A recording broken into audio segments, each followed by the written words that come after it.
আলোচনায় অংশগ্রহণ করবেন ঢাকা 11 আসন থেকে নির্বাচিত মাননীয় সদস্য জনাব মোহাম্মদ নাহিদ ইসলাম। জনাব মোহাম্মদ নাহিদ ইসলাম, আপনার সময় 25 মিনিট। ধন্যবাদ আপনাকে। মাননীয় স্পিকার, আপনাকে ধন্যবাদ। মাননীয় স্পিকার, বক্তব্য ভেবেছিলাম শুরু করব অন্য বিষয় নিয়ে, কিন্তু আজকের অধিবেশনের দিনের আলোচনায় আমাদেরকে আরো বেশি অবাক করলেন মাননীয় অর্থমন্ত্রী। ফলে অর্থ সেক্টরের কিছু বক্তব্য দিয়ে আলোচনা শুরু করছি। আমরা যখনই ব্যাংকিং খাত বা অর্থ সেক্টরের আর্থিক খাতের কথা আসে, মাননীয় অর্থমন্ত্রী একটা বাক্যই বারবার বলেন যে বিএনপির সময়ে এরকম কোনো রেকর্ড নাই যে আর্থিক খাতে বিশৃঙ্খলা হয়েছে। উনি কিছুক্ষণ আগে অস্বীকার করলেন যে বাংলাদেশ ব্যাংকের গভর্নর একটা রাজনৈতিক নিয়োগ, তাদের দলের নির্বাচন কমিটির সদস্য, এবং তিনি এটা অস্বীকার করলেন। আমি মাননীয় স্পিকার টিআইবির একটা তথ্য আপনাদেরকে দিচ্ছি। বর্তমান সরকারি দলের যারা নির্বাচনের প্রার্থী হয়েছেন তাদের 59.41% ঋণগ্রস্ত, এবং যার বেশিরভাগ হচ্ছে সরকারি দলের। সংসদ সদস্যদের 11,000 কোটি টাকার বেশি ঋণ রয়েছে, যার অধিকাংশই সরকারি দলের। এদের অধিকাংশই ঋণ খেলাপি ছিলেন, নির্বাচনের আগে কিছু টাকা ঋণ দিয়ে পুনঃতফসিল করে নিয়েছেন। এবং বর্তমান যে বাংলাদেশ ব্যাংকের গভর্নর, তার স্পেশালিটিটা কি? তার স্পেশালিটি হচ্ছে এই ঋণ পুনঃতফসিল করা, এটাতে তিনি এক্সপার্ট। ফলে তাকে বাংলাদেশ ব্যাংকের গভর্নর কেন দেওয়া হয়েছে এটা খুব পরিষ্কার মাননীয় স্পিকার। এই যে হাজার হাজার কোটি টাকার ঋণ, সেই ঋণগুলো যাতে ঋণ পুনঃতফসিল করতে পারে, সেই সুযোগ সুবিধাটা করে দেওয়ার জন্যই বাংলাদেশের ইতিহাসে প্রথমবারের মতো একজন ব্যবসায়ীকে বাংলাদেশ ব্যাংকের গভর্নর দেওয়া হয়েছে। ফলে জাতির সামনে এই জিনিসগুলো পরিষ্কার হয়েছে। এখন সামনের আর্থিক খাতে আরো নিয়োগ তারা কি বিবেচনায় দিবেন, এই জন্য আমরা তাদের উপর আর আস্থা রাখতে পারছি না মাননীয় স্পিকার। মাননীয় স্পিকার, রাষ্ট্রপতির উপর ধন্যবাদ জ্ঞাপন বক্তব্য। রাষ্ট্রপতির বক্তব্য আমি শুনিও নাই, পড়িও নাই, এবং সেই বক্তব্য দেওয়ার সুযোগ করে দেওয়াকে আমরা প্রত্যাখ্যান জানিয়েছিলাম। আমরা খুব স্পষ্টভাবে বলেছিলাম যে এই রাষ্ট্রপতি অপসারণ প্রয়োজন, তাকে গ্রেফতার করা প্রয়োজন। এই রাষ্ট্রপতির আর কোনো অধিকার নেই বঙ্গভবনে থাকার, এইখানে এসে বক্তব্য দেওয়ার। প্রেসিডেন্ট শাহাবুদ্দিন চুপ্পু, তার কিছু কুকীর্তির কথা মাননীয় স্পিকার হাউসের সামনে তুলে ধরছি। তিনি দুদকের কমিশনার ছিলেন। তাকে দুদকের কমিশনারের করা হয়েছিল 3টি অ্যাসাইনমেন্ট দিয়ে। 1 নম্বর হচ্ছে খালেদা জিয়া এবং তারেক রহমানের বিরুদ্ধে দুর্নীতির অভিযোগের শাস্তি নিশ্চিত করা। 2 নম্বর পদ্মা সেতুর দুর্নীতির অভিযোগ থেকে আওয়ামী লীগকে ক্লিন শিট দেওয়া। 3 নম্বর ফখরুদ্দিন মঈনুদ্দিন সরকারের সময় শেখ হাসিনা সহ আওয়ামী লীগ নেতাদের বিরুদ্ধে হওয়া দুর্নীতির মামলাগুলোকে বাতিল করে দেওয়া। এমন একজন ব্যক্তিকে বিএনপি সরকার রাষ্ট্রপতি হিসেবে এখনো মেনে নিচ্ছে মাননীয় স্পিকার। আরেকটি ঘটনা বলি, 2009 সালে শেখ হাসিনার ক্যাঙ্গারু আদালতের নির্দেশে এই শাহাবুদ্দিন চুপ্পুর নেতৃত্বে 3 সদস্যের judicial inquiry commission on minority torture in 2001 করেছিল শেখ হাসিনার ক্যাঙ্গারু কোর্ট। এই প্রতিবেদন অনুসারে বিএনপির 26,000 বিএনপির নেতাকর্মীকে 2001 সালে ক্ষমতায় এসে কয়েক হাজার হিন্দুকে তারা হত্যা করেছে, এজন্য দায়ী করা হয়েছিল মাননীয় স্পিকার। এবং আওয়ামী লীগ এই রিপোর্ট দেশে বিদেশে এই রিপোর্ট ফেরি করে তারা নিজেদের এখানে ক্ষমতায় থাকাটাকে পাকাপোক্ত করেছিল। মাননীয় স্পিকার, এই রাষ্ট্রপতি চুপ্পু এস আলমের হাতে ইসলামী ব্যাংকে তুলে দেওয়ার কারিগর, 2 কোটি আমানতকারীকে পথে বসিয়েছিল। এবং জুলাই গণহত্যার সময় তার ভূমিকা, ফ্যাসিবাদের সাথে তার সংশ্লিষ্টতা, সবকিছু আমরা জানি। আমাদের দুর্ভাগ্য, এই দুর্নীতিবাজ, অপদার্থ, মিথ্যুক, গণহত্যার দোসর এখনো বাংলাদেশের রাষ্ট্রপতি। একটা আলোচনা কয়েকবার এসেছে যে রাষ্ট্রপতির অধীনে কেন শপথ নিয়েছি আমরা বলতে এখানে ব্যক্তিগতভাবে আমার কথাই বলেছে, কারণ আমি এখানে শপথ নিয়েছিলাম। তো মাননীয় স্পিকার, সেই সময়ের প্রেক্ষাপট আর এখনকার প্রেক্ষাপট কি এক? জুলাই গণ অভ্যুত্থানের পরে, 5ই আগস্টের পরে আমাদের সামনে 2টা অপশন ছিল। আমরা বলেছিলাম জাতীয় সরকার করতে হবে, সেই জাতীয় সরকারের প্রস্তাব বিএনপি নাকচ করে দিয়েছে। আমাদের সামনে আরেকটা অপশন ছিল ক্ষমতা আর্মির হাতে তুলে দেওয়া। যদি আমরা সেই দিকে আগাতাম আজকে তারা এখানে বসতে পারতেন কিনা মাননীয় স্পিকার সেটা সন্দেহ আছে। দেশের স্বার্থে, দেশের স্থিতিশীলতার স্বার্থে আমরা সেই সময় সরকারে গিয়েছিলাম, আমরা শপথ নিয়েছিলাম, কিন্তু বৈষম্যবিরোধী ছাত্র আন্দোলন খুব স্পষ্টভাবে 2024 সালে কিন্তু এই রাষ্ট্রপতির অপসারণ চেয়েছিল। সেই সময় সাংবিধানিক ধারাবাহিকতার কথা বলে রাষ্ট্রপতির পক্ষে অবস্থান নিয়েছিল বিএনপির মহাসচিব মির্জা ফখরুল আলমগীর সাহেব, তিনি নিজেই কথা বলেছিলেন। ফলে এখন তো একটা নির্বাচিত সরকার মাননীয় স্পিকার, এখন তো চাইলেই বিএনপি রাষ্ট্রপতি পরিবর্তন করতে পারে সরকার, এবং আমরা বিশ্বাস করি বিএনপিতে সেই ধরনের যোগ্য আস্থাভাজন ব্যক্তি নিশ্চয়ই রয়েছেন। এবং সরকার দলের সদস্যরা অনেকে গৌরবের সাথে বলেছেন যে যেই রাষ্ট্রপতি জিয়াউর রহমানের বিরোধিতা করেছেন সেই রাষ্ট্রপতি এখন জিয়াউর রহমানের প্রশংসা করছে। মাননীয় স্পিকার, গাধাকে দিয়ে আপনি হাল চাষ করিয়ে এটার মধ্যে কোনো বাহাদুরি নাই। এটা আপনাদের দেউলিয়ত্ব, সরকারের দেউলিয়াত্ব যে সরকার এখনো রাষ্ট্রপতি পরিবর্তন করতে পারছে না। মাননীয় স্পিকার, এই অধিবেশনের পুরোটা সময় জুড়ে আমরা সংস্কার, গণভোট, জুলাই সনদ, 72-এর সংবিধান নিয়ে অনেক কথা বলেছি। এবং একটা বিষয় আমার কাছে খুবই অদ্ভুত লেগেছে, কিছু মাননীয় সংসদ সদস্য তারা 72-এর সংবিধানকে 71-এর সাথে মিলিয়েছেন। মাননীয় স্পিকার, আমার জানা নেই আসলে তারা কোন বিবেচনা থেকে এটি মিলিয়েছেন। এটা তো সবসময় আওয়ামী লীগ মিলিয়েছে মাননীয় স্পিকার। তারা 72-এর সংবিধানকে 71-এর ফসল হিসেবে 71-এর চেতনার সাথে মিলিয়েছে। 72-এর মূলনীতিকে 71-এর মূলনীতি বলে 71-এর আদর্শ হিসেবে প্রচার করেছেন। আমরা তো সেটার বিরোধিতা করেছি মাননীয় স্পিকার সবসময়, এবং বিএনপির বহু নেতা এটার বিরোধিতা করেছে মাননীয় স্পিকার।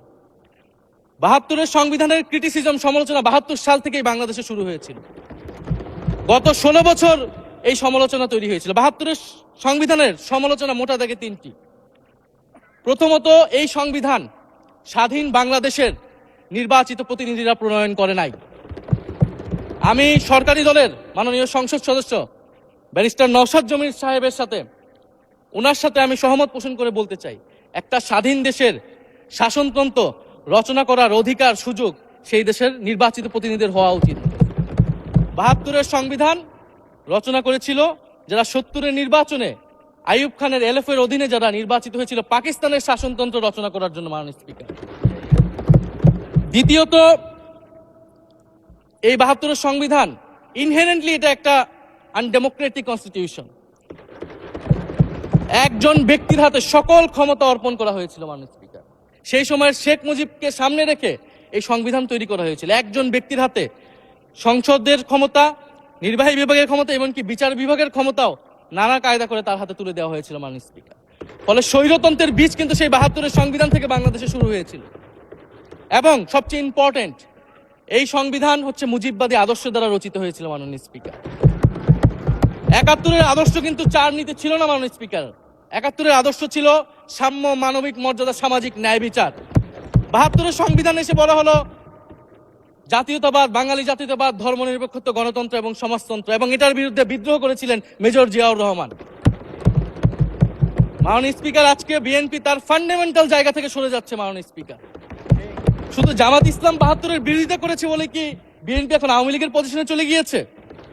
আমাদের জানা নেই মাননীয় স্পিকার। 72-এর সংবিধানের বিরোধিতা করেছেন বদরুদ্দিন উমর, 72-এর সংবিধানের বিরোধিতা করেছেন মাওলানা ভাসানী, 72-এর সংবিধানের বিরোধিতা করেছেন কমরেড মুজাফফর আহমেদ, 72-এর সংবিধানের বিরোধিতা শত শত মুক্তিযোদ্ধারা করেছেন মাননীয় স্পিকার।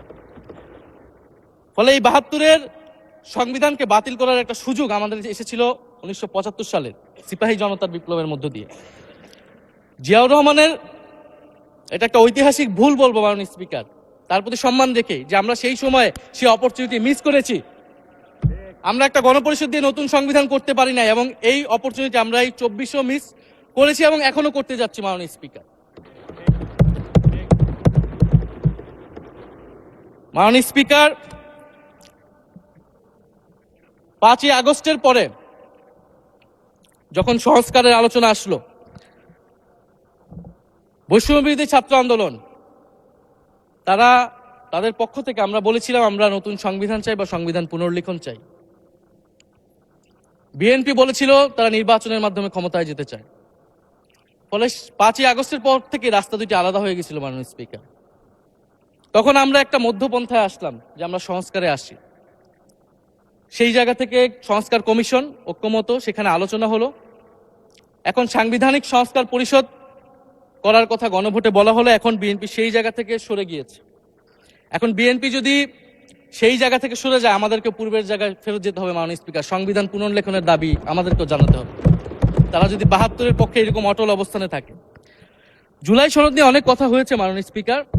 জুলাই সনদ, জাতীয় জুলাই সনদ, আমরা যেদিন স্বাক্ষর হয়েছিল, আমরা জাতীয় নাগরিক পার্টি সেদিন স্বাক্ষর অনুষ্ঠানে যাইনি মাননীয় স্পিকার, এবং পরবর্তীতে আমরা স্বাক্ষর করেছি বলা যায় না, আমরা সেখানে আমাদের কমেন্টটা দিয়ে এসেছিলাম মাননীয় স্পিকার। জুলাই জাতীয় সনদ, জুলাই গণ অভ্যুত্থানের পরবর্তীতে এত কষ্টের যে ফসলটাকে, সেইটাকে মাননীয় স্পিকার নোট অফ ডিসেন্ট দিয়ে সেটাকে কলুষিত করে ফেলা হয়েছে। যেদিন জুলাই জাতীয় সনদ স্বাক্ষর হয়, সেদিন জুলাই জাতীয় সনদের মেজর সংস্কারগুলোতেই পাশে একটা নোট লেখা হয়েছে যে কোনো রাজনৈতিক দল বা জোট তাদের নির্বাচনী ইস্তিহার উল্লেখপূর্বক যদি জনগণের ম্যান্ডেট লাভ করে, তাহলে তারা সেই মতো ব্যবস্থা গ্রহণ করতে পারবে। তাহলে যেই দল নির্বাচনে জয়ী হবে, তারা তাদের ইস্তেহার অনুযায়ী সবকিছু করবে মাননীয় স্পিকার। এটার জন্য ঐক্যমতের কোনো প্রয়োজন হয় না। আপনি যদি নির্বাচনে জিতে আপনার ইস্তেহার মতোই সবকিছু করবেন, তাহলে আপনার সাথে আমার কিসের ঐক্যমত, কিসের আলোচনা? এবং সেই নোটগুলো কিভাবে লেখানো হয়েছে, কিভাবে বল প্রয়োগ করে, শক্তি প্রয়োগ করে ঐক্যমত কমিশনকে চাপ দিয়ে লেখানো হয়েছে মাননীয় স্পিকার, এটা ঐক্যমত কমিশনের আমি মনে করি এখন বলার সুযোগ হয়ে এসেছে, সময় এসেছে। ফলে জুলাই জাতীয় সনদ কে আমরা একসেপ্ট সেই সময় করতে পারি নাই, এবং মাননীয় স্বরাষ্ট্রমন্ত্রীর ভাষাকে ধার করে আমি বলতে চাই যে জুলাই জাতীয় সনদ এক অন্তহীন প্রতারণার দলিলে পরিণত করেছে মাননীয় স্পিকার বিএনপি এটাকে। এবং 72-এর সংবিধানকে আওয়ামী লীগ দলীয় ইস্তেহারে পরিণত করেছিল, কলুষিত করেছিল, এবং জুলাই জাতীয় সনদকে বিএনপি কলুষিত করেছে, দলীয় ইস্তেহারে পরিণত করেছে মাননীয় স্পিকার। আপনি বলছেন জুলাই জাতীয় সনদ, তারপরে আপনি দেখাচ্ছেন হচ্ছে আমার দলীয় ইস্তিহার, তাহলে এখানে তো কোনো ঐক্যমতের সুযোগ নাই। এরপরে আসলো গণভোট। গণভোটের আদেশ নিয়ে সমালোচনা আছে, এবং এই সমালোচনা আমরাও করেছি যে রাষ্ট্রপতি এই ধরনের অর্ডার দিতে পারে কিনা। কিন্তু গণভোটটাকে সবাই মেনে একটা কনসেনসাসের ভিত্তিতেই তো আমরা এই গণভোটে সবাই মিলে অংশগ্রহণ করলাম মাননীয় স্পিকার। বিএনপি এবং তৎকালীন বিএনপির বর্তমান মাননীয় প্রধানমন্ত্রী এবং চেয়ারপারসন, তিনি নিজেও সংস্কারের পক্ষে, হ্যাঁ পক্ষে ভোটে প্রচারণা করেছেন। ফলে আপনাদের ইলেকশনের আগে এটা পরিষ্কার করা প্রয়োজন ছিল যে এই গণভোট আপনারা মানেন না, এই গণভোটে হ্যাঁ বা না জিতুক এটার সাথে আপনাদের কোনো সম্পর্ক নাই। ওনারা কিন্তু মাননীয় স্পিকার সেটা করেননি। ফলে জুলাই গণভোট এটা রাজনৈতিক সিদ্ধান্ত এবং গণরায়। মাননীয় স্বরাষ্ট্রমন্ত্রী তিনি নিজেই সেই সময় বলেছেন যে গণরায় হচ্ছে সার্বভৌম ক্ষমতা, জনগণের রায় আসলে সেটা সকলেই মেনে নিতে বাধ্য হবে, এমনকি যদি সেটার বিরুদ্ধেও কেউ বিজয়ী হয় তারাও সেটা মেনে নিতে বাধ্য হবে। ফলে আমরা মনে করি যে এই গণভোট অনুসারে যে সাংবিধানিক সংস্কার পরিষদ, অতি দ্রুত সময়ের মধ্যে সাংবিধানিক সংস্কার পরিষদ গঠন করা উচিত, এর সুরাহা করা উচিত। আমরা তো মাননীয় স্পিকার অনেক দূর সরে এসেছি, নতুন সংবিধানের জায়গা থেকে সরে আসতে আসতে আমরা কোথায় আসলাম? আমরা খুবই সামান্য কিছু দাবি এখানে এসেছে, জুলাই জাতীয় সনদ বা গণভোট যেটাই বলেন না কেন, যে একটা উচ্চকক্ষ হবে ভোটের অনুপাতে, তত্ত্বাবধায়ক সরকার হবে। এই তত্ত্বাবধায়ক সরকার নিয়েই তো এত ঝামেলা, গত 16 বছরের এত আন্দোলন। কিভাবে নিয়োগ হবে, এই নিয়োগটা আমাদেরকে জানতে হবে মাননীয় স্পিকার। নির্বাচন কমিশনার এবং সাংবিধানিক প্রতিষ্ঠানগুলোতে কিভাবে নিয়োগ হবে, একটা নির্দলীয় এবং গ্রহণযোগ্য নিয়োগ আমরা কিভাবে করতে পারি, যেটা দেশকে বিভাজিত করবে না, বিরোধী দলের উপরে বিরোধী দলের অধিকার ক্ষুণ্ণ করবে না, এবং সবচেয়ে গুরুত্বপূর্ণ বিচার বিভাগ পৃথকীকরণ মাননীয় স্পিকার। এগুলা আমরা 5ই আগস্টের পরে আসমান থেকে বলিনি, এগুলা গত 16 বছর আলোচনা হয়েছে। বিএনপির 31 দফায় আলোচনা ছিল, আরো অনেক রাজনৈতিক দলের আলোচনাতে, সংস্কারের আলোচনা থেকে আমরা মাননীয় স্পিকার ধার করেছিলাম। হ্যাঁ, বিচার বিভাগ এই মুহূর্তে পৃথকীকরণ বা বিচার বিভাগের স্বাধীনতা নিয়ে কনসার্ন আছে, কারণ আওয়ামী লীগের নিয়োগকৃত অনেক বিচারক মাননীয় স্পিকার এখনো রয়ে গেছে বিচারালয়ে, যারা এই জামিনগুলো করিয়েছে ফ্যাসিস্টদের। কিন্তু সেটার একটা সুরাহা আপনারা করেন, আমরা সহযোগিতা করব, কিন্তু তারপরে তো বিচার বিভাগের স্বাধীনতা মাননীয় স্পিকার নিশ্চিত করতে হবে। গুম এবং মানবাধিকার অধ্যাদেশ বাতিল করলেন, আপনারা বলছেন ভালো আইন নিয়ে আসবেন, তো ভালো আইন যতক্ষণ পর্যন্ত আনতে পারছে না ততক্ষণ পর্যন্ত মাননীয় স্পিকার আপনাদের সমালোচনাটা সহ্য করতে হবে। আপনারা ভালো আইন নিয়ে আসুন, এবং অতি দ্রুত সময়ের মধ্যে নিয়ে আসুন। আমরা দেখি মাননীয় স্পিকার, এই সংসদে এই অধিবেশনে আরেকটি বিষয় বারবার এসেছে, সেটা হচ্ছে মুক্তিযুদ্ধ এবং জুলাই গণ অভ্যুত্থান। মুক্তিযুদ্ধকে মাননীয় স্পিকার আমরা শ্রদ্ধা করি। আমরা মনে করি এই প্রজন্ম যারা জুলাই গণ অভ্যুত্থানে অংশগ্রহণ করেছি, জুলাই গণ অভ্যুত্থানের মধ্য দিয়ে মুক্তিযুদ্ধের নতুন রূপ তৈরি হয়েছে, মুক্তিযুদ্ধের নবায়ন হয়েছে। মাননীয় স্পিকার, ফলে মুক্তিযুদ্ধের সাথে জুলাই গণ অভ্যুত্থানের কোনো সাংঘর্ষিক অবস্থান নেই। আমরা বারবার বলেছি মুক্তিযুদ্ধ, জুলাই গণ অভ্যুত্থান হচ্ছে মুক্তিযুদ্ধেরই আরেকটি ধারাবাহিকতা। মুক্তিযুদ্ধে আমরা সাম্য মানবিক মর্যাদার কথা বলেছি, জুলাই গণ অভ্যুত্থানে আমরা বৈষম্য বিরোধী গণতান্ত্রিক বাংলাদেশের কথা বলেছি। মাননীয় স্পিকার, কোথায় পার্থক্য, কোথায় আলাদা, এবং কোন ঘটনা বড় কোন ঘটনা ছোট, এটা অহৈতুক তর্ক। মাননীয় স্পিকার, আমরা কেউ বলি নাই যে জুলাই গণ অভ্যুত্থান মুক্তিযুদ্ধের থেকে বড়, বা জুলাই গণ অভ্যুত্থান 90-এর থেকে বড় বা 90-এর থেকে ছোট। জুলাই গণ অভ্যুত্থান এক বিশেষ ঘটনা বাংলাদেশের ইতিহাসে, মুক্তিযুদ্ধ এক বিশেষ ঘটনা, মুক্তিযুদ্ধ বাংলাদেশের ফাউন্ডেশন। মাননীয় স্পিকার, এটার ব্যাপারে আমরা আনকম্প্রোমাইজেবল, এটা নিয়ে কোনো বিতর্কের কোনো সুযোগ নাই। তবে এই কথাটা ওনারাই বারবার বলে মুক্তিযুদ্ধকেও ছোট করতেছেন, জুলাই গণ অভ্যুত্থানকেও ছোট করতেছেন। আরেকটি বিষয় মাননীয় স্পিকার, মুক্তিযুদ্ধর কথা যখন এসেছে, আমরা যে সাম্প্রতিক সময়ে জাতীয় মুক্তিযোদ্ধা কাউন্সিল জামুক আইন সংশোধন করা হলো, অধ্যাদেশ পাশ করা হলো, সেখানে কিন্তু একটা গুরুত্বপূর্ণ সংশোধনী এসেছে। মুক্তিযোদ্ধাদের সংজ্ঞা থেকে মুজিব বাহিনীকে বাদ দেওয়া হয়েছে। মাননীয় স্পিকার, এবং আপনারা জানেন যে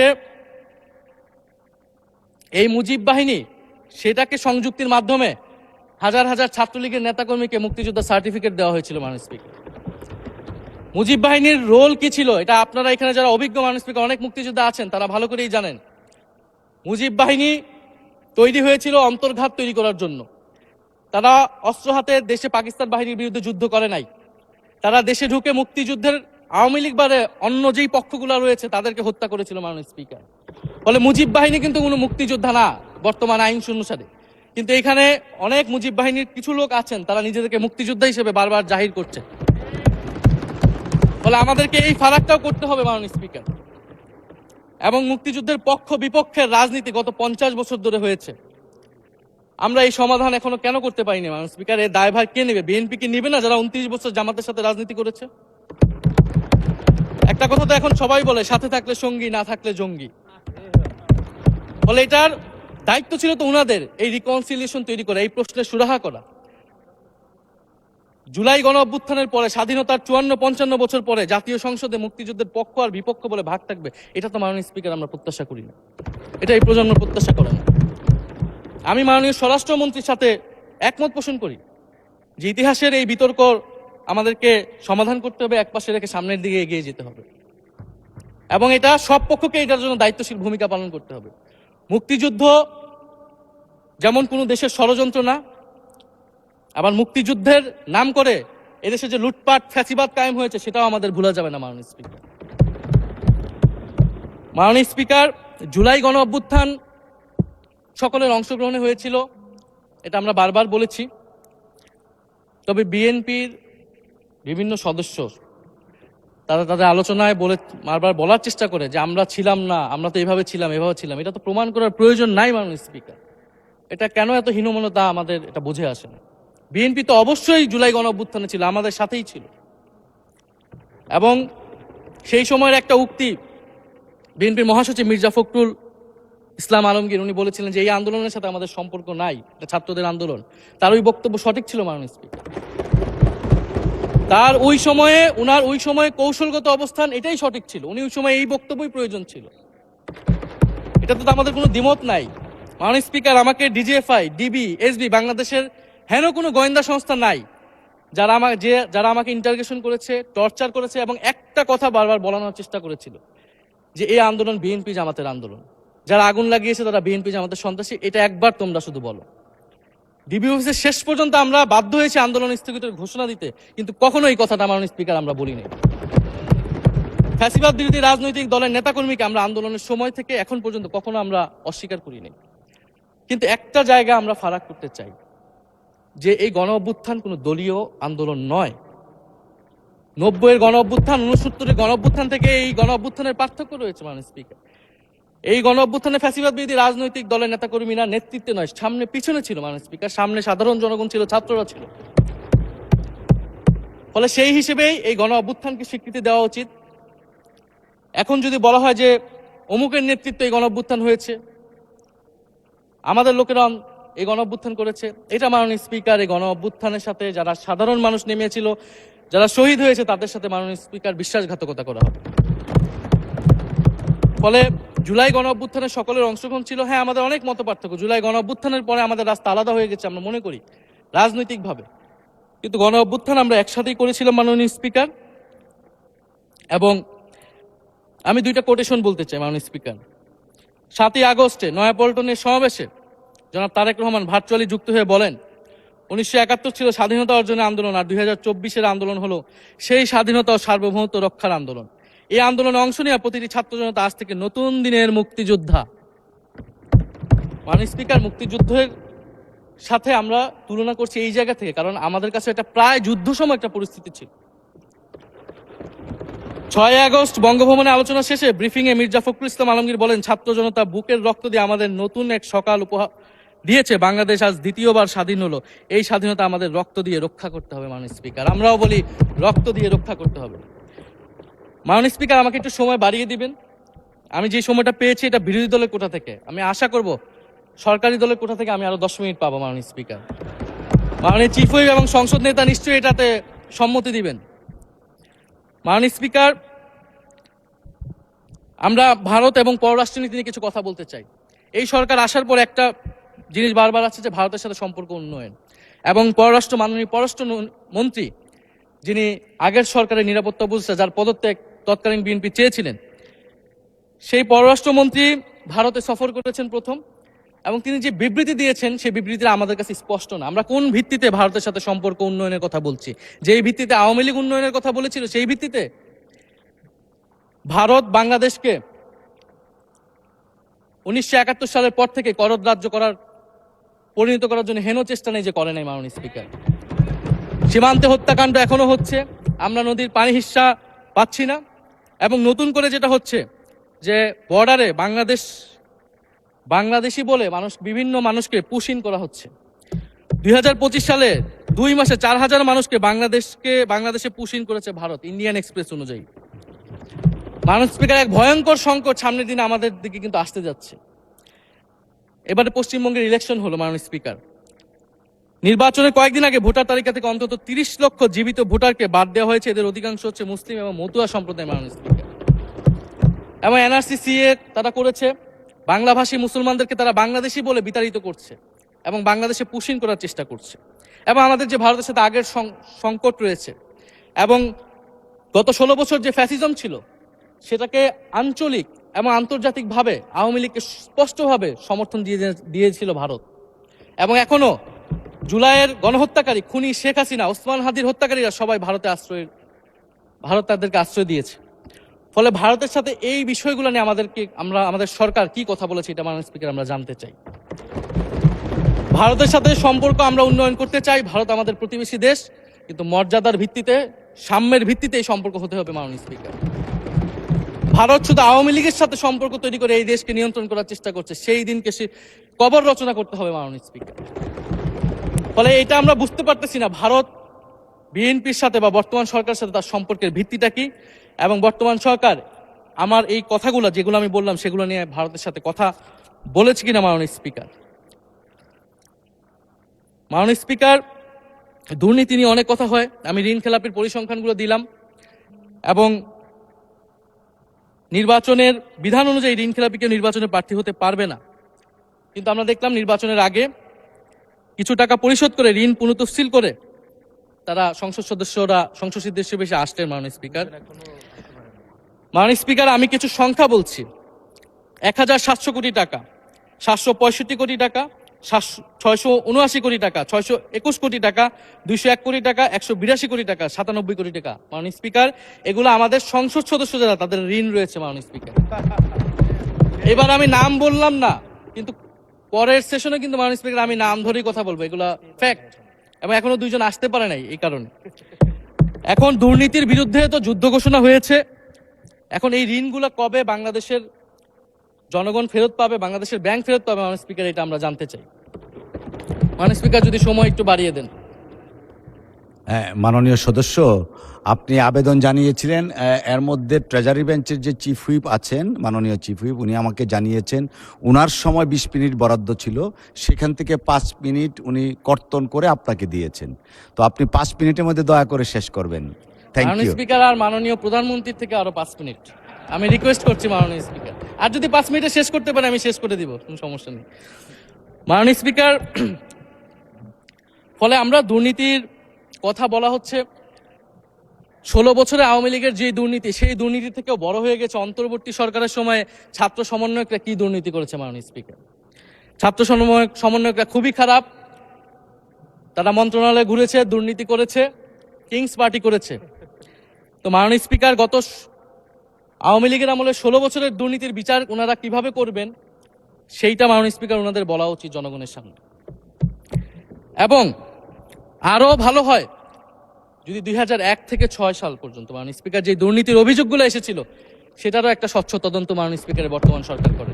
দুর্নীতি কেউ না কেউ তো করেছে, কারা করেছে তাদের নাম বাংলাদেশের জনগণের সামনে উন্মুক্ত করা হোক, কারণ সেটার জন্যই তাদেরকে ভোগান্তি পোহাতে হয়েছে 1/11 ষড়যন্ত্রের মাধ্যমে। বর্তমান প্রধানমন্ত্রী, তাকেও কিন্তু দুর্নীতির মিথ্যা অভিযোগ দিয়ে মাননীয় স্পিকার তার বিরুদ্ধে মামলা করা হয়েছিল। মাননীয় স্পিকার, মাননীয় স্বরাষ্ট্রমন্ত্রীর দৃষ্টি আকর্ষণ করছে, একটু আইন শৃঙ্খলা নিয়ে কথা বলি। 2 মাসে বিএনপির হাতে খুন হয়েছে 31 জন, ধর্ষণের ঘটনা ঘটেছে 14টি, বিএনপির চাঁদাবাজির খবর এসেছে 83টি, হামলার ঘটনা এসেছে 154টি। এর একটিতেও সরকার কার্যকর কোনো ব্যবস্থা গ্রহণ করেনি। মাননীয় স্পিকার, শাহবাগ থানার সামনে ঢাকা বিশ্ববিদ্যালয়ের সাংবাদিক সমিতির কয়েকজন সদস্যকে বেধড়ক মারধর করেছে ছাত্রদলের নেতাকর্মীরা, এবং এটার এখনো কোনো মামলা নেয়নি। মাননীয় স্বরাষ্ট্রমন্ত্রী যদি জানান এই মামলাটা কেন নেওয়া হচ্ছে না। থানার ভিতর প্রবেশ করে ওসির রুমে ডাকসুর 2 জন নির্বাচিত প্রতিনিধিদের উপর হামলা করা হয়েছে। মাননীয় স্পিকার, ঢাকা বিশ্ববিদ্যালয়ের সাংবাদিক সমিতি, মাননীয় স্পিকার আপনি জানেন আপনি ঢাকা বিশ্ববিদ্যালয়ের ছাত্র, মহসিন হলের, আমিও মহসিন হলের ছাত্র। মাননীয় স্পিকার, ঢাকা বিশ্ববিদ্যালয়ের সাংবাদিক সমিতির একটা বড় ভূমিকা আছে বাংলাদেশের গণতান্ত্রিক আন্দোলনগুলোতে, আমাদের বিশ্ববিদ্যালয়ের গণতান্ত্রিক আন্দোলনগুলোতে। মাননীয় স্পিকার, মাজার হামলা নিয়ে কিছু কথা বলতে চাই। এই সরকারের আমলেও আমরা দেখলাম যে কুষ্টিয়ায় মাজারে হামলা করে একজনকে হত্যা করা হয়েছে। মাননীয় স্পিকার, আমরা নিন্দা এবং প্রতিবাদ জানাই। আমরা কোনো ধর্মীয় বিতর্কে ঢুকবো না, সেটা নিয়ে আমাদের আলেম ওলামাগণ ব্যাখ্যা করবেন, কিন্তু আমরা রুল অফ ল নিয়ে কথা বলতে চাই। মাননীয় স্পিকার, এই ধরনের ঘটনা কোনোভাবেই গ্রহণযোগ্য হতে পারে না, এবং অন্তর্বর্তী সরকারের সময় এই ধরনের ঘটনা অনেক ঘটেছে, আমরা তারও নিন্দা জানাই, এবং সকল ঘটনার তদন্ত এবং বিচার হওয়া উচিত মাননীয় স্পিকার এই সময়ের মধ্যে। মাননীয় স্পিকার, জঙ্গিবাদ নিয়ে নতুন করে কথা আসছে, সরকারের প্রতি অনুরোধ থাকবে আপনারা একটু সমন্বয় করে বক্তব্য দিন। স্বরাষ্ট্রমন্ত্রী বলছেন জঙ্গিবাদ নেই, আবার মাননীয় প্রধানমন্ত্রীর উপদেষ্টা বলছেন জঙ্গিবাদ আছে, জঙ্গি আছে। তো ওনাদের বক্তব্যটা পরিষ্কার হলে আমরাও এই বিষয়ে আমাদের অবস্থান বা বক্তব্যটা পরিষ্কার করতে পারবো। তবে একটা জিনিস, যে জঙ্গিবাদের বিরুদ্ধে আমাদের জিরো টলারেন্স মাননীয় স্পিকার, এটা বাংলাদেশের সিকিউরিটি প্রশ্ন, এবং এটা সরকার এককভাবে ডিল করতে পারবে না, এটা জাতীয় ঐক্য লাগবে, এবং সরকারকে আমরা সর্বাত্মকভাবে সহযোগিতা করবো এই বিষয়ে। তবে বিগত আমলের মতো এবং ওয়ারেন্ট টেররের প্রজেক্ট হিসেবে যাতে বাংলাদেশে কোনো জঙ্গিবাদের নাটক না হয় মাননীয় স্পিকার, এটাও আমাদের মাথায় রাখবে। মাননীয় স্পিকার, আমাদের দেশের প্রধান একটা জনগোষ্ঠী হচ্ছে কৃষক, আমরা সবাই কৃষক পরিবারের সন্তান। সরকার কৃষি কার্ড দিচ্ছে, এটা সরকারকে সাধুবাদ জানাই। তবে সরকার গত বছরের যে দামে কৃষক থেকে ধান এবং চাল কিনেছে, এই বছর ঠিক একই দামে কৃষক থেকে ধান কিনছে, এটার ফলে কৃষকদের কিন্তু মাননীয় স্পিকার লোকসান হচ্ছে। ডিজেলের দাম বৃদ্ধি হয়েছে, সেচ খরচ, সার, বীজ, শ্রমিক মজুরি সব মিলিয়ে মাননীয় স্পিকার বোরো মৌসুমে ধানের উৎপাদন খরচ উল্লেখযোগ্যভাবে বেড়েছে। একদিকে কৃষি কার্ড দিবেন, আরেকদিকে ধানের ন্যায্য মূল্য আপনারা কৃষককে দিবেন না, এটা মাননীয় স্পিকার কোনো সমাধান বলে আমরা মনে করি না। মাননীয় স্পিকার, আমরা জুলাই গণহত্যার বিচার নিয়ে মাননীয় আইনমন্ত্রীকে এখন পর্যন্ত কোনো ব্রিফিং মাননীয় সংসদে করতে শুনি নাই, হয়তো আমার মিস হয়ে যেতে পারে। আমরা আশা করব উনি প্রতি অধিবেশনে সংসদে এবং সংসদের বাইরে আমাদের ট্রাইব্যুনালের চিফ প্রসিকিউটর আছেন, মাননীয় আইনমন্ত্রীর থেকেও আমরা জুলাই গণহত্যার বিচার প্রক্রিয়া কতটুকু আগাচ্ছে, কিভাবে আগাচ্ছে, এটা নিয়ে আমরা স্বচ্ছ বক্তব্য ওনাদের কাছ থেকে, সরকারের কাছ থেকে মাননীয় স্পিকার আশা করি। আমরা আশা করি মাননীয় স্পিকার যে জুলাই যারা শহীদ হয়েছিলেন, শহীদ পরিবারদের যে সকল সুযোগ সুবিধা দেওয়া হয়েছিল অন্তর্বর্তী সরকার থেকে, সেই সব কিছু অব্যাহত থাকবে এবং বর্তমান সরকার সেটা আরো বৃদ্ধি করবে মাননীয় স্পিকার, শহীদ পরিবার এবং আহত যোদ্ধাদের জন্য। মাননীয় স্পিকার, আর 2 মিনিট যদি বৃদ্ধি করতেন আমি শেষ করে দিব। 2 মিনিট। জি, 2 মিনিট বৃদ্ধি করা হলো। মাননীয় স্পিকার, আমরা এই জুলাই গণ অভ্যুত্থানে এই প্রজন্ম কর্মসংস্থানের বড় একটা দাবি নিয়ে কিন্তু মাননীয় স্পিকার চাকরির আন্দোলন থেকে আন্দোলনটা শুরু হয়েছিল। ফলে আমরা আশা করব এই সরকারের সময় কর্মসংস্থানের সুরাহা হবে এবং সেটার জন্য আর্থিক খাতে দুর্নীতি বন্ধ করতে হবে, বিনিয়োগ আনতে হবে এবং চাকরিতে স্বজনপ্রীতি, দুর্নীতি এগুলা একদম বন্ধ করতে হবে মাননীয় স্পিকার, সরকারি চাকরিতে বিশেষত। মাননীয় স্পিকার, একটা বিষয় যে সরকার এখন বলে দিচ্ছে যে বিরোধী দল কিভাবে কথা বলবে, কিভাবে বিরোধিতা করবে এবং বিরোধী দলের পতনও হয়ে যাবে, এরকম কথা মাননীয় স্পিকার সংসদে আমাদের শুনতে হচ্ছে। তো বিরোধী দল তো মাননীয় স্পিকার সরকারের প্রেসক্রিপশন অনুযায়ী বিরোধিতা করবে না, সরকারের শিখিয়ে দেওয়ার প্রয়োজন নাই কিভাবে কথা বলবে, কিভাবে বিরোধিতা করবে। বিরোধী দল বিরোধিতা করবে, সমালোচনা করবে, জনগণ এটা ঠিক করবে বিরোধী দলকে কতটুকু সমর্থন দিবে কি দিবে না। এবং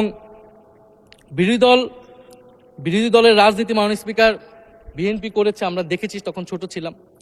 মাননীয় স্পিকার, আমি যখন ইন্টারমিডিয়েটে পড়ি, খালেদা জিয়া তখন গ্রেফতার হন এবং তার পরের দিন আমার বাবা রাজনৈতিক মামলায় গ্রেফতার হন। আমার মা আমাকে নিয়ে থানায়, কোর্টে এবং কারাগারে আমি আমার মায়ের সাথে ঘুরেছি মাননীয় স্পিকার। আমি জানি আমার এই অভিজ্ঞতা বাংলাদেশের লাখ লাখ মানুষের, ফ্যাসিবাদ বিরোধী আন্দোলন, রাজনৈতিক কর্মী যারা রয়েছে তাদের সকলের একই অভিজ্ঞতা মাননীয় স্পিকার। মাননীয় স্পিকার, সেই অভিজ্ঞতা থেকেই বিশ্ববিদ্যালয়ে যখন এসেছি প্রথম, মনে হয়েছে যে এই প্রজন্ম হিসেবে আমাদের একটা দায়বদ্ধতা আছে। আমার সামনে একজন স্বৈরাচার, একজন স্বৈর শাসক থাকবে, বাংলাদেশের একজন ছাত্র হিসেবে আমি এটা মেনে নিতে পারিনি মাননীয় স্পিকার প্রথম বর্ষ থেকে। সেই জায়গা থেকে কাজ করেছি জুলাই গণ অভ্যুত্থানে। মাননীয় স্পিকার, আমি আমার এলাকা নিয়ে শুধু শেষ করব, সবাই যেহেতু এলাকা নিয়ে কথা বলে প্রথম আসলে, আমি মাননীয় প্রধানমন্ত্রীর প্রতিবেশী, ঢাকা 17-এর প্রতিবেশী হচ্ছে ঢাকা 11 মাননীয় স্পিকার। সংসদে সরকার দল এবং বিরোধী দলের যেই পরিমাণ বৈষম্য, ঢাকা 17 এবং ঢাকা 11-এর একই পরিমাণ মাননীয় স্পিকার বৈষম্য। ফলে উনি যাতে এই বৈষম্য দূর করেন এবং ঢাকা 11-এর জন্য যদি মাননীয় সদস্য 2 মিনিট চেয়েছিলেন, শেষ হয়ে গেছে। আর 2 মিনিট দেওয়া হলো, 2 মিনিটের মধ্যে শেষ করে ফেলেন প্লিজ। স্পিকার, ধন্যবাদ আপনাকে। ফলে এই বৈষম্য উনি সংসদেও দূর করবেন, সংসদেও দূর হবে এবং আমার এলাকাও সেই উন্নয়ন কার্যক্রম হবে। ঢাকা 11 এই গণ অভ্যুত্থানের অন্যতম হট স্পট ছিল রামপুরা, বাড্ডা, ভাটারা এলাকা মাননীয় স্পিকার, যেখানে অনেক প্রাইভেট বিশ্ববিদ্যালয়, মাদ্রাসা, তারা সকলে এসে কিন্তু ফ্যাসিস্টদেরকে প্রতিহত করেছিল এবং এই অত্র এলাকার নানান সমস্যা। তো সরকারের জায়গা থেকে আমি আশা করব, আমি হয়তো অনেক সমালোচনা করতে পারি, অনেক ভুল ত্রুটি থাকতে পারে, যেহেতু নতুন এসেছি, কথা বলছি। তো সেই জায়গা থেকে যাতে আমার এলাকার প্রতি কোনো বিরূপ মনোভাব না থাকে, কোনো বৈষম্য যাতে না হয় মাননীয় স্পিকার। আপাতত ওনারা ওইখানকার যিনি পরাজিত প্রার্থী, তাদেরকে দিয়ে বিভিন্ন উন্নয়ন কার্যক্রম করছে প্রশাসক, এই সিটি কর্পোরেশনের প্রশাসক। তা আমার ক্রেডিটের দরকার নাই, কিন্তু উন্নয়ন হলেই মাননীয় স্পিকার চলবে। মাননীয় স্পিকার, আমি সর্বশেষ বলতে চাই, এই প্রথম অধিবেশনে বিশ্ববিদ্যালয় জীবনে ঢাকা বিশ্ববিদ্যালয়ের অনেক স্বপ্ন নিয়ে গিয়েছিলাম। প্রথম মাসে মাননীয় স্পিকার হতাশ হয়েছিলাম, যখন দেখেছি হলের সিস্টেম, যখন দেখেছি বিশ্ববিদ্যালয়ের সিস্টেম। এবং এই সংসদে মাননীয় স্পিকার প্রথম অধিবেশনে আমি অনেক হতাশ হয়েছি।